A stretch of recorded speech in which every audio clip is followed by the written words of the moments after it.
বিএনপির চেয়ারপারসন ও তিনবারের সাবেক প্রধানমন্ত্রী প্রয়াত বেগম খালেদা জিয়ার রুহের মাগফেরাত কামনায় ফরিদপুরের ভাঙ্গা উপজেলার কর্ণিকান্দা ভোট অফিস মাঠে দোয়া মাহফিল অনুষ্ঠিত হয়েছে।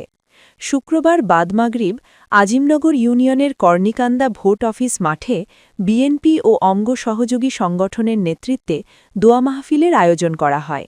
অনুষ্ঠানে প্রধান অতিথি হিসেবে উপস্থিত ছিলেন জনাব মোহাম্মদ নয়ন মতব্বর, সিনিয়র সহসভাপতি, ভাঙ্গা উপজেলা শ্রমিক দল। বিশেষ অতিথি হিসেবে উপস্থিত ছিলেন মোহাম্মদ জাকির হাওলাদার, সহসাধারণ সম্পাদক, ভাঙ্গা উপজেলা শ্রমিক দল। দোয়া মাহফিলে উপস্থিত ছিলেন বিএনপি নেতা বাদশাহ শরীফ, বিএনপি নেতা শাহাবুদ্দিন হাওলাদার, সাবেক সিনিয়র সহসভাপতি, আজিমনগর ইউনিয়ন বিএনপি এবং বিএনপি নেতা মোতারেস মীর সহ অন্যান্য নেতৃবৃন্দ। এ সময় আজিমনগর ইউনিয়নের কর্ণিকান্দা গ্রামের আগত শত শত নেতাকর্মী ও স্থানীয় সাধারণ মানুষ উপস্থিত ছিলেন। দোয়া মাহফিলে প্রয়াত সাবেক প্রধানমন্ত্রী বেগম খালেদা জিয়ার আত্মার মাগফেরাত কামনা করে বিশেষ মোনাজাত করা হয়।